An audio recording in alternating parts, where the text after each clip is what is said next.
Cécile Charlois est spécialiste dans les maladies infectieuses, notamment la tuberculose. Et elle fait partie du centre de dépistage et de traitement de la tuberculose à Paris, si je me trompe, avec le docteur Fadi Antoun, qui est responsable du centre. M. Fadi Antoun n'a pas pu être là parce qu'il est en même temps au Canada pour des sujets analogues, un congrès de pneumologie. Et donc, Mme Cécile Charlois nous fait l'honneur de nous parler de dépistage et de traitement, peut-être chez les réfugiés, notamment dans les formes difficiles de la tuberculose dans certaines contrées et lointaines. Je vous remercie, je vous donne la parole.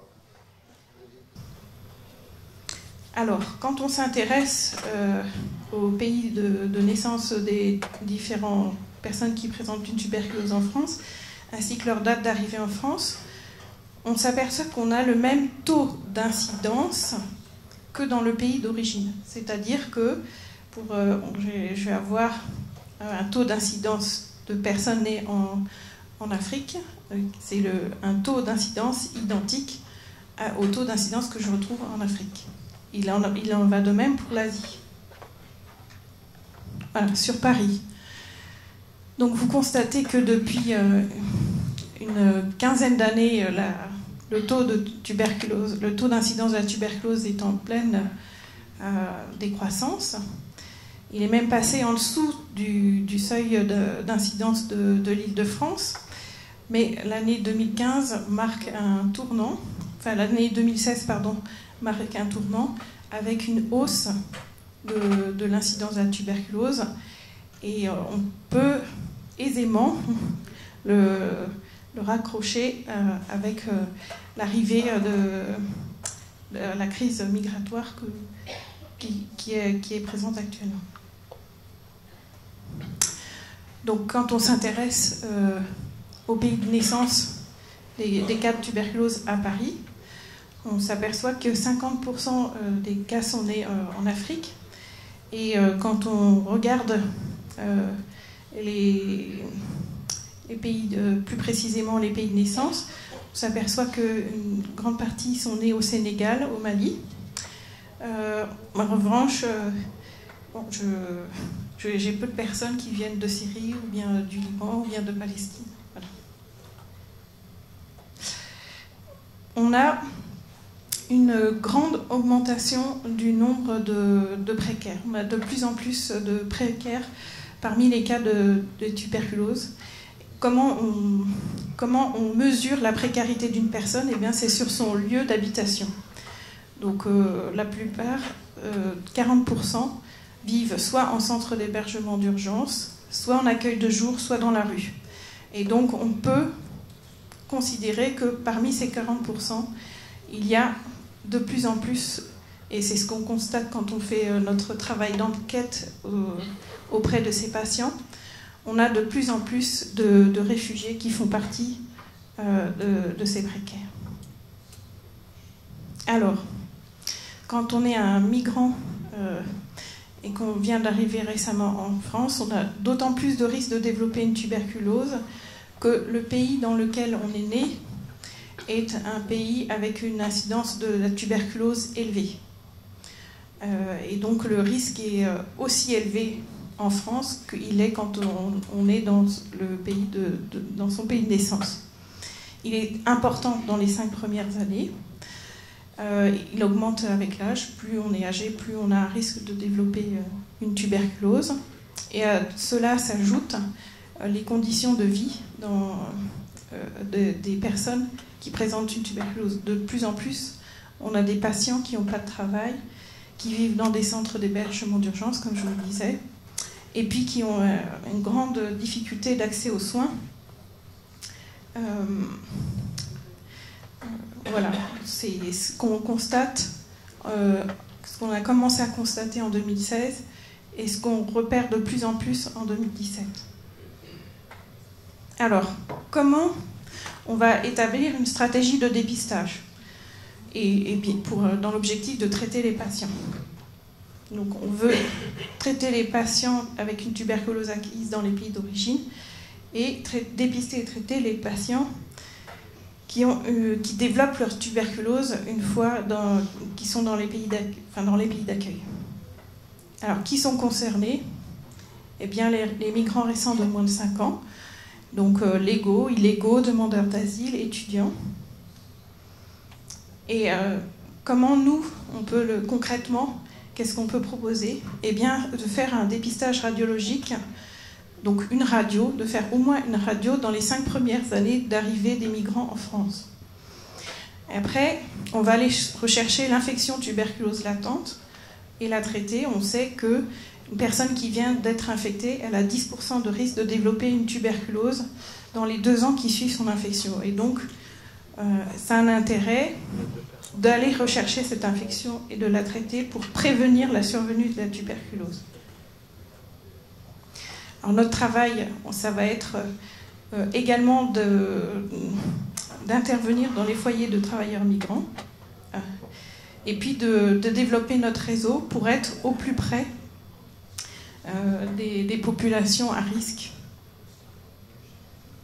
Et le plus gros de notre travail, le CLAD, sa responsabilité, c'est d'identifier tous les sujets contacts de cas de tuberculose. Donc ça, c'est la majeure partie de notre travail. Ça représente à peu près 5000 personnes par an et ça demande beaucoup d'énergie.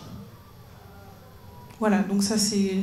On travaille avec l'OFI, les CADA, les PMI, les associations. Je pense qu'on peut développer à l'infini le partenariat. Il y a effectivement ce travail d'enquête qui prend beaucoup d'énergie. Et à côté, eh ben, c'est un travail titanesque de développer ces réseaux pour essayer d'identifier les personnes au plus tôt. Plus on va dépister une tuberculose tôt, et moins la personne va avoir des complications et moins elle va transmettre cette tuberculose. C'est ça les enjeux. Donc toute cette stratégie, elle est encadrée par des recommandations nationales. Je ne vais pas rentrer dans le détail. En gros, ce qu'il faut retenir, c'est qu'on doit proposer des radiographies pulmonaires à tout migrant en France depuis moins de 5 ans, à partir de 10 ans, et une intradermo ou un quantiféron pour identifier une infection tuberculose latente et proposer un traitement pour les moins de 15 ans. Ce sont les recommandations nationales. Et puis, bien sûr, il y a la prise en charge des sujets contacts, et là, on fait radio et quantiféron, quel que soit l'âge. Et on s'attend à avoir, dans le cadre d'une enquête autour d'un cas, un cas de tuberculose porcin sujet contact. Et puis, quand on fait du dépistage actif, sans qu'il y ait de cas initial de tuberculose, on sait qu'on est obligé de faire 1000 radios pour avoir un cas de tuberculose. Donc ça, c'est notre travail d'enquête, le plus gros travail d'enquête. Il y a eu 372 cas de tuberculose à Paris en 2016. Notre gros travail de dépister 4000 patients, ça aboutit à la découverte de 7 tuberculoses et 352 infections de tuberculose latente. Depuis 1994,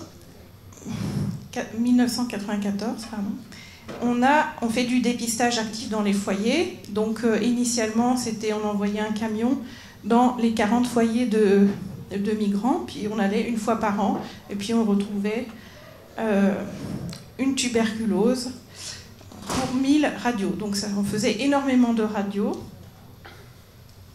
pour une rentabilité. Voilà, ça demandait beaucoup d'énergie. Voilà. Quelles sont les difficultés rencontrées quand on envoie un camion pour aller dépister un foyer? Déjà, il faut pouvoir garder le camion dans les rues de Paris. C'est très compliqué. Il faut faire des repérages. C'est pas toujours évident de placer un camion. Il faut le mettre sur le trottoir, sur la rue. Enfin, c'est sur un passage de bus. C'est très compliqué. Il faut communiquer.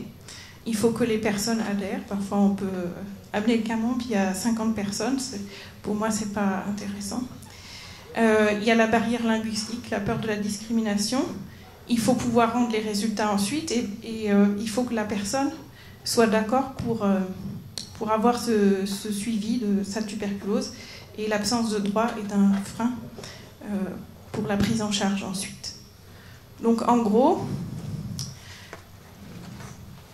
en 2016, nous avons fait 1827 radios et nous avons eu 8 cas de tuberculose. 2014-2016, c'est un tournant pour nous. Alors, en effet, nous sommes retrouvés face à des situations complètement inédites. À savoir, nous avions notre travail de routine bien installé, c'est-à-dire qu'on faisait notre enquête autour d'un cas, on allait dans les foyers, et puis on travaillait avec l'OFI et tout était bien établi. En 2015, nous avons un signalement de 4 cas de tuberculose dans un camp de Rome, au camp des Poissonniers. Donc Médecins du Monde était bien implanté dans ce camp de Rome. Donc nous avons pu faire une opération et réaliser 200 radios, ce qui a permis de retrouver une tuberculose chez un enfant. Et donc, pour nous, c'était une opération satisfaisante. On avait également recherché les infections tuberculose latentes. On avait fait le job. Et ensuite, nous avons eu le signalement de 3 cas de tuberculose au niveau des campements de réfugiés, au niveau du jardin des Halles, au niveau des campements de Stalingrad, avec 2 cas de tuberculose en septembre et octobre 2016. Donc là, c'est posé la question, qu'est-ce qu'on peut proposer, qu'est-ce qu'on peut faire. Et en fait, contrairement au camp de Rome, où il y avait Médecins du Monde qui étaient bien implantés et qui avaient pu établir un cadre, il n'était pas possible pour nous d'intervenir au jardin des Halles et à Stalingrad, et à ces camps qui étaient provisoires et voilà, donc, et peu stabilisés. Et la décision a été donc de proposer pour chaque réfugié qui était orienté dans un centre d'accueil et d'orientation, de proposer ensuite une radio. Voilà. Anne Hidalgo a souhaité ensuite mettre en place des centres de premier accueil. Donc, vous en avez certainement connaissance, le centre de premier accueil de La Chapelle. Et puis, dans un deuxième temps, a été mis donc, le centre premier d'accueil de La Chapelle, accueil des hommes jeunes sur une courte période. Et ensuite, a été mis en place un centre d'hébergement d'urgence de migrants à Ivry, qui accueille des familles avec de jeunes enfants ou bien des couples. Et donc, nous avons pu mettre en place, nous avons démarré un dépistage systématique avec bien entendu l'aide ce dépistage ne peut se faire que s'il y a une structure médicale qui est déjà en place. Et donc nous nous appuyons sur le SAMU social de Paris. La décision qui a été prise au centre de premier accueil de La Chapelle, c'était de faire un recueil des symptômes. On ne pouvait pas envoyer de camion en sachant qu'on a un gros turnover avec une durée de séjour de 10 jours. Et donc, nous sommes basés sur un recueil de symptômes et une prise en charge en cas de symptômes tels qu'une toux chronique, une fièvre chronique. Voilà. En revanche, la prise en charge au CHUM d'Ivry est différente, puisque là, il y a une certaine stabilisation des familles qui peuvent rester 2 mois, et là, on peut proposer quelque chose. Et on a envoyé depuis donc, le mois de mai, on a commencé le radiodépistage depuis le 31 mai, associé à des prises de sang pour rechercher l'infection tuberculose latente chez les enfants. Et en gros, on a dépisté 300 personnes. Et on a, au total, sur les 2 sites, on a pu dépister une dizaine de tuberculoses, ce qui est pour nous très efficace. Voilà. Donc quand on met en place une stratégie de dépistage, eh bien, on définit qui on veut dépister, qu'est-ce qu'on propose aux personnes dépistées, quelles ressources on a, c'est surtout ça le frein limitant. Et ensuite, eh bien, il faut réévaluer en permanence cette stratégie, et c'est ce qu'on est en train de faire pour les sites de La Chapelle et les sites d'Ivry. Voilà. Donc, en conclusion, on a 56 à 75% de TM chez les migrants. Et on est obligé, pour définir des stratégies de dépistage, de bien comprendre l'épidémiologie des personnes, du pays de naissance des personnes à dépister. Il est nécessaire de proposer un bilan de santé et d'assurer, on ne va pas se lancer dans un dépistage si on sait qu'au final on ne pourra pas assurer le suivi de ces personnes. Voilà. Donc en 2015-2016, on est sorti un petit peu de notre confort de stratégie qui avait été définie, qui était installée. Et puis on doit réinventer la prise en charge de ces réfugiés et de ces migrants qui viennent de pays de haute incidence de la tuberculose. Voilà, je vous remercie de votre attention. Merci Cécile, bravo pour votre exposé. On ne savait pas que le tiers de l'humanité était touché par la tuberculose. Ça m'a beaucoup étonné, sûrement vous aussi, parce qu'il y a le vaccin quand même. Alors qu'est-ce qui fait le vaccin depuis que ça existe ? Le vaccin a une efficacité qui n'est pas parfaite, on va dire 40 à 60%, voilà. Mais ça protège contre les formes graves. Donc, oui. Je vais donner une petite question à M. Assaad Ramlaoui, notre spécialiste. Biological point of view, you mentioned that the origin of infection of tuberculosis here in France, in particular virus, is coming from Europe, more than 50%. And from Asiatic countries, you mentioned 15%. Mean the majority of cases of the infection is coming from Europe. Now, by genotyping, now could also know the source by the genotype. By genotyping and by the X-gene machine, expert machine, we can also have early detection. I wonder why we are not doing inventory study of screening with PBD. And PBD, I think, is the only recommended screening for early detection for TB, and even without signs and symptoms, cases should be treated when you have positive PBD. But going immediately for radiology is not the case, and is not the recommendation, and you can detect nothing, because this is an advanced case. Also, you mentioned about the HIV origin and the malnutrition. I can understand the malnutrition, but going with the analysis of the cases in Paris here, you have 9 cases detected, 432, within the camps. And this is a small amount if we consider the malnutrition and the stress that people have. And knowing the first slide that you presented, 1/3 of the population having infection. And when we are speaking about 1/3, means that we are restricting cases by day. But I wonder why we are not using DOTS. This is the direct observation treatment short courses, which is recommended by the WHO for only 4 months, and you solve the problem. I wonder why we didn't do analysis for MDR, multi-drug resistance, and where these resistance are treated, and what is the response. We know that the infectivity coming from MDR is 1 case can infect 4 per year, and normal TB, 1 can infect 10 per year if not treated well. And this coming from the immune compromisation, from HIV, etc. These are things that should be taken into consideration when we are representing really situation. You presented it well. I did, and I had a problem with WHO concerning the estimation of TB. Usually WHO are overestimated TB, and I'm going for Indonesia, Asiatic and African countries, and they consider all the Middle East the same.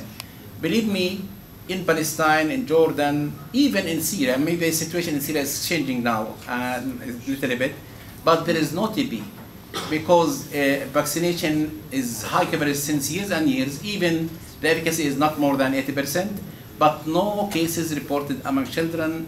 The only cases reported among adults. And the incidence rate annually in Palestine, for example, is 0.5 per 100,000. It's only less than 1 per 100,000. Here is 15 per 100,000. And maybe the infection coming from inside the country, not before, because we are speaking about people coming since 15, and the detection is coming 16. There is no incubation period long like this. These are things from a medical point of view should be analyzed as studied. Vous avez tout compris? Non, je suis pas tout compris. Je suis désolée. J'aurais bien. Donc, j'ai compris qu'il y avait une question de texte. Donc, moi, je suis bêtement les recommandations nationales.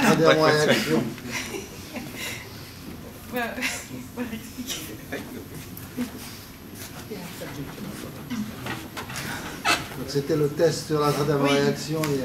Pourquoi on ne le fait pas au lieu de faire les radios pulmonaires? Après le taux, voilà, c'est votre système de dépistage. Oui. Alors, donc, moi je suis une technicienne, c'est-à-dire que je suis les recommandations nationales, à savoir qu'on fait la radiographie chez les migrants. Après, expliquer le choix de nos décideurs, je ne vais pas m'aventurer là-dedans.